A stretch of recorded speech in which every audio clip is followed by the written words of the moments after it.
Hi hello ನಮಸ್ಕಾರ ಎಲ್ಲರೂ ಹೇಗಿದ್ದೀರಿ? ನಾನಂತೂ ತುಂಬ ಚೆನ್ನಾಗಿದ್ದೀನಿ. ನೀವು ಚೆನ್ನಾಗಿದ್ದೀರಾ ಅಂತ ಅನ್ಕೋತಾ ಇವತ್ತಿನ ವಿಡಿಯೋ ಸ್ಟಾರ್ಟ್ ಮಾಡ್ತಾಯಿದ್ದೀನಿ. ಇವತ್ತಿನ ನಮ್ಮ ಪಯಣ ಶ್ರೀ ಗೌಡಗೆರೆ ಶ್ರೀ ಚಾಮುಂಡೇಶ್ವರಿ ದೇವಸ್ಥಾನಕ್ಕೆ ಹೋಗ್ತಾಯಿದ್ದೀನಿ. ತುಂಬ ದಿನ ಆಗಿತ್ತು ವಿಡಿಯೋ ಮಾಡಿ, ಅಂದರೆ ಸುಮಾರು ಪ್ಲೇಸಸ್ ವಿಸಿಟ್ ಮಾಡಿದ್ದೀನಿ, ಬಟ್ ವಿಡಿಯೋ ಮಾಡೋ ಮನಸ್ಸಿಲ್ಲ, ಏನೋ ಒಂಥರ. ಸೊ ಹಾಗಾಗಿ ಓನ್ಲಿ ಸಾಂಗ್ಗಳದ್ದು ವಿಡಿಯೋ ಮಾತ್ರ ಹಾಕ್ತಿದ್ದೆ.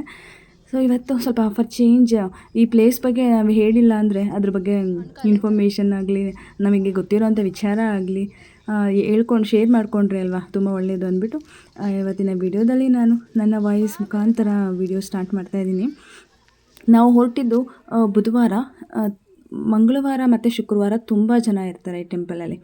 ಹಂಗಾಗಿ ನಾವು ಹೋಗಿದ್ದು ಬುಧವಾರ, ಸ್ವಲ್ಪ ಜನ ಕಮ್ಮಿ ಇರ್ತಾರೆ ಅಂತ.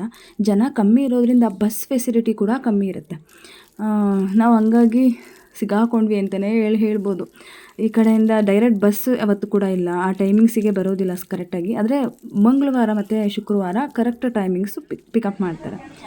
ನಾವು ಹೋಗಿದ್ದ ದಿನ ಬಸ್ ಇರಲಿಲ್ಲ. ಸೊ ಹಂಗೋ ಹಿಂಗೋ ಪರದಾಡ್ಕೊಂಡು ಅಲ್ಲಿಂದ ಮಲ್ಲನಕೊಪ್ಪೆ ಗೇಟ್ ಅಂತ ಇರುತ್ತೆ, ನಮ್ಮೂರಿಂದ ಅಲ್ಲಿಗೆ ಹೋಗಿ ಮತ್ತು ಅಲ್ಲಿಂದ ಆಟೋದಲ್ಲಿ ನಾವು ದೇವಸ್ಥಾನವನ್ನು ತಲುಪಿದ್ವಿ.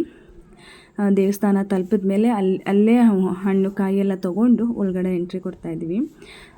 ಇದು ಸೆಕೆಂಡ್ ಟೈಮ್ ನಾನು ದೇವಿನ ನೋಡೋಕ್ಕೆ ಹೋಗ್ತಾ ಇರೋದು. ಮುಂಚೆ ಒಂದು ಸರಿ ಹೋಗಿದ್ದೆ, ಆವಾಗಲೂ ಕೂಡ ವಿಡಿಯೋ ಮಾಡಿದ್ದೆ.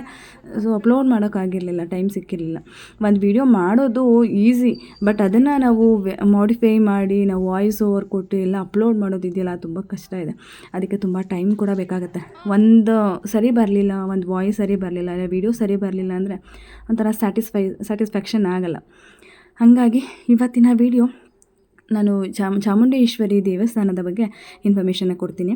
ಕರ್ನಾಟಕದ ರಾಮನಗರ ಜಿಲ್ಲೆ ಚನ್ನಪಟ್ಟಣ ತಾಲೂಕು ಗೌಡಗೆರೆಯಲ್ಲಿರುವ ಶ್ರೀ ಚಾಮುಂಡೇಶ್ವರಿ ದೇವಸ್ಥಾನವು 60 ಅಡಿ ಎತ್ತರದ ಬೃಹತ್ ಪಂಚಲೋಹದ ಚಾಮುಂಡೇಶ್ವರಿ ದೇವಿಯ ಪ್ರತಿಮೆ ಹೆಸರುವಾಸಿಯಾಗಿದೆ.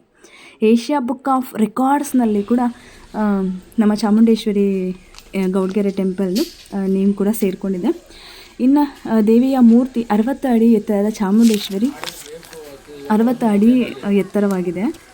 ಮತ್ತು ಇಲ್ಲಿ ಅನ್ನದಾಸೋಹ 24 ಗಂಟೆ ಕೂಡ ಪ್ರತಿನಿತ್ಯ ನಡೆಯುತ್ತೆ. ಮತ್ತು ಇಲ್ಲಿನ ವಿಶೇಷತೆ ಅಂದರೆ ಅಲ್ಲಿ ತೆಂಗಿನಕಾಯಿನ ನಾವು ಏನು ಅರ್ಕೆ ಮಾಡ್ಕೋತೀವಿ, ಅರ್ಕೆ ಮಾಡಿಕೊಂಡು ಆ ಕಾಯಿಯನ್ನು ಕಟ್ಟೋದು. ಆ ಕಾಯಿ ಬಂದು 50 ರುಪೀಸ್ ಇರುತ್ತೆ ಒಂದು ಕಾಯಿ. ನೋಡಿ ಎಷ್ಟು ಲಕ್ಷ ಕಾಯಿಗಳನ್ನು ಕಟ್ಟಿದ್ದಾರೆ. ಮತ್ತು ನಾವು ಅಲ್ಲಿ ನಮ್ಗೆ ಎಲ್ಲಿ ಕಟ್ಟಲಿಕ್ಕೆ ಪ್ಲೇಸ್ ಸಿಗುತ್ತೆ ಅಂತ ನೋಡಿಕೊಂಡು ಕಟ್ಟಬೇಕು. ಅಂದರೆ ರೆಸಿಪ್ಟ್ ಕೊಡ್ತಾರೆ, ರೆಸಿಪ್ಟ್ ತೊಗೊಂಡು ನಾವು ತೆಂಗಿನಕಾಯಿ ತೊಗೊಂಡು ದೇವಸ್ಥಾನ ಒಳಗಡೆ ಹೋಗಬೇಕು. ಬೇರೆ ದಿನ ಹೋದರೆ ಇಲ್ಲಿಂದ ಡೈರೆಕ್ಟ್ ಎಂಟ್ರಿ ಇರೋದಿಲ್ಲ. ಇಲ್ಲಿ ಎಷ್ಟು ಕ್ಯೂ ಲೈನ್ ಇದೆ ನೋಡಿ, ಅಷ್ಟು ಲೈನ್ ಕೂಡ ಫುಲ್ಲಾಗಿರುತ್ತೆ. ಬಟ್ ನಾವು ಹೋಗಿದ್ದ ದಿನ ಒಬ್ಬರು ಕೂಡ ಇರಲಿಲ್ಲ.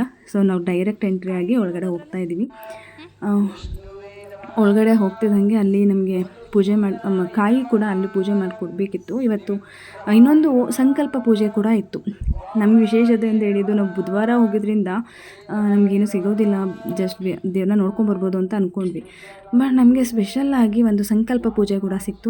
ಅದ್ರದ್ದು ವಿಡಿಯೋ ಮಾಡಿದ್ದೀನಿ, ಅಷ್ಟಾಗಿ ಕವರ್ ಮಾಡಲಿಕ್ಕಾಗಿಲ್ಲ. ಎಷ್ಟಾಗಿದೆಯೋ ಅಷ್ಟು ಮಾಡಿದ್ದೀನಿ. ಟೆಂಪಲ್ ಒಳಗಡೆಯಿಂದ ಹೊರಗಡೆ ಬಂದಮೇಲೆ ವಿಗ್ರಹ ಹತ್ರ ಹೋಗ್ಬಿಟ್ಟು ಅಲ್ಲಿ ನಾವು ತಂದಿರೋಂಥ ಕಾಯನ್ನು ಪೂಜೆ ಮಾಡಿಸ್ಕೊಂಡು ಅಲ್ಲಿಂದ ಬಂದು ನಮ್ಮ ಮನಸ್ಸಲ್ಲಿ ಏನು ಅಂದ್ಕೋಬೇಕು, ಏನು ನೆರವೇರಬೇಕು ಅಂತ ಅನ್ಕೋತೀವೋ ಅದನ್ನು ಮನಸ್ಸಲ್ಲಿ ನೆನೆಸ್ಕೊಂಡು ಆ ಕಾಯಿಯನ್ನು ಎಲ್ಲಿ ಜಾಗ ಸಿಗುತ್ತೆ ಅಲ್ಲಿ ಆ ಜಾಗದಲ್ಲಿ ಕಟ್ಟಬೇಕು.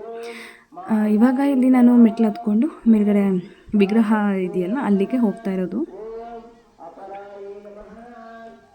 ಇಲ್ಲಿನ ರೂಢಿ ಅಂತಂದರೆ ಕಾಯನ್ನು ನಾವು ಎಷ್ಟು ಸಾರಿ ಕಟ್ಟುತ್ತೀವಿ ಅಂತ ಅರ್ಕೆ ಮಾಡ್ಕೋತೀವಿ. ಇಲ್ಲ 3 ಸಾರಿ, ಇಲ್ಲ 5 ಸಾರಿ, ಇಲ್ಲ 9 ಸಾರಿ, ಅಷ್ಟು ಸಾರಿ ನಮ್ಮ ಕೈಯಲ್ಲಿ ಎಷ್ಟಾಗುತ್ತೆ ಅಷ್ಟು ಸಾರಿ ಬಂದು ನಮ್ಮ ಏನು ಕೋರಿಕೆ ಇದೆ ಅದನ್ನು ನಾನು ನೆರವೇರಲಿ ಅಂದ್ಬಿಟ್ಟು ನಾವಲ್ಲಿ ತೆಂಗಿನಕಾಯಿನ ಕಟ್ಬಿಟ್ಟು ಪೂಜೆ ಮಾಡಿಸ್ಕೊಂಡು ಹೋಗೋದು.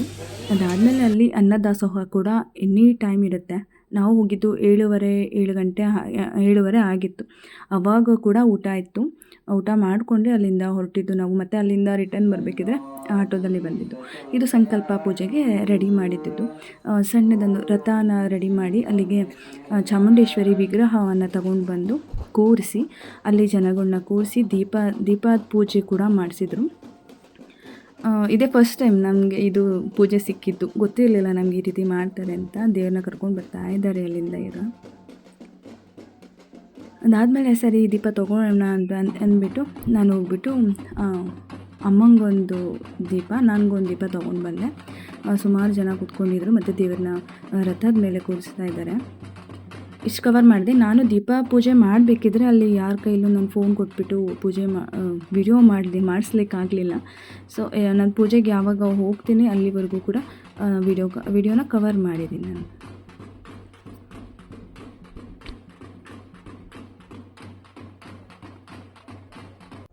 ಕೊಡಿ ತೊಗೊಳದ ಎಣ್ಣೆ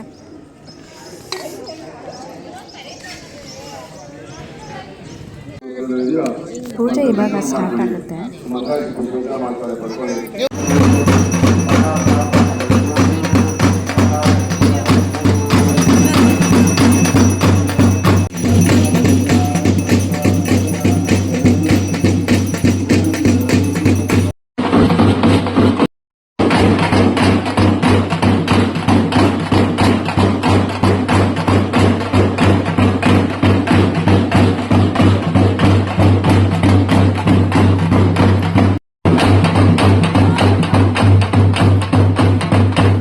ಸಂಕಲ್ಪ ಪೂಜೆಯಲ್ಲಿ ಕೂಡ ಈಗ ನಾವು ಏನು ಕೋರಿಕೆ ಇದೆ ಅದನ್ನು ನೆರವೇರಿಸಲಿ ಅಂದ್ಬಿಟ್ಟು ಕಾಯಿಯನ್ನು ಕಟ್ಟುತ್ತೀವಿ. ಅದೇ ಥರ ದೀಪನ ಹಚ್ಚಿ ನಮ್ಮ ಹತ್ರನೇ ನಾವು ಈಗ ಯಾರು ದೀಪ ತೊಗೋತಾರೆ ಅವ್ರ ಹತ್ರನೇ ದೇವಿಗೆ ಪೂಜೆಯನ್ನು ಮಾಡಿಸ್ತಾರೆ.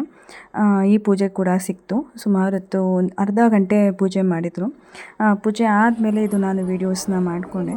ವೀಡಿಯೋಸ್ ಆದಮೇಲೆ ನಂಗೆ ಮತ್ತೆ ರಿಟರ್ನ್ ಹೋಗಲಿಕ್ಕೆ ಬಸ್ಸು ಸಿಗೋದು ಕಷ್ಟ ಅಂತ ಹೇಳ್ಬಿಟ್ಟು ನೆಕ್ಸ್ಟ್ ಊಟ ಕಡೆ ಹೋದ್ವಿ. ಬುಧವಾರ ಅಂತ ಹೇಳಿದ್ರು ಕೂಡ ಜನ ಇದ್ದರು, ಸ್ವಲ್ಪ ಜನ, ತುಂಬ ಜನ ವಿಡಿಯೋ ಮಾಡ್ಕೋತಿದ್ರು. ದೇವಸ್ಥಾನ ಮಾತ್ರ ತುಂಬ ಸ್ವಚ್ಛತೆಯಿಂದ ಕಾಪಾಡಿದ್ದಾರೆ ಮತ್ತು ತುಂಬ ಕ್ಲೀನೆಸ್ ಆಗಿ ಇದೆ. ತೇರಿಗೆ ಹೂವು ಹಾಕಿದ್ರಲ್ಲ, ಆ ಹೂವು ನಮಗೆ ಕೊಟ್ಟರು. ಅದನ್ನು ಈಸ್ಕೊಂಡು ನಾವು ನೆಕ್ಸ್ಟು ಊಟಕ್ಕೆ ಹೋಗೋಣ ಅಂತ ಊಟಕ್ಕೆ ಹೋಗ್ತಾಯಿದ್ವಿ. ಹೇಗೆ ಹರಕೆ ಮಾಡಿಕೊಂಡು ಕಾಯಿಯನ್ನು ಕಟ್ತೀವಿ ಅದೇ ಥರ ಉಪ್ಪಿನ ರಾಶಿ ಕೂಡ ಹಾಕ್ತಾರೆ. ಅವರ ಹರಕೆನ ನೆರವೇರಿಸಿದ್ರೆ ಇಷ್ಟು ಉಪ್ಪನ್ನು ರಾಶಿ ಹಾಕ್ತೀವಿ ಅಂತ ಅಂದ್ಬಿಟ್ಟು ಅದು ಕೂಡ ಒಂದಿದೆ. ಒಂದು ನಂಬಿಕೆ, ಅದು ನಮಗೇನೇ ಒಂದು ಪ್ರಾಬ್ಲಮ್ ಬಂತಂತಂದರೆ ದೇವರು ಇದ್ದಾರೆ ನಮ್ಮ ಹಿಂದೆ, ಕಾಪಾಡ್ತಾರೆ ಅನ್ನೋದೊಂದು ನಂಬಿಕೆ. ಅದಾದಮೇಲೆ ಊಟಕ್ಕೆ ಹೋಗಿದ್ದು. ಊಟ ಕೂಡ ಇತ್ತು. ಪಾಯಸ ಬೂಂದಿ ಹಾಕಿ ಅನ್ನ ಸಾಂಬಾರು ಮತ್ತು ಚಟ್ನಿ ಕೊಟ್ಟಿದ್ದು. ತುಂಬ ಚೆನ್ನಾಗಿತ್ತು ಚಟ್ನಿ, ಅನ್ನ ಮತ್ತು ಸಾಂಬಾರು ಕೂಡ.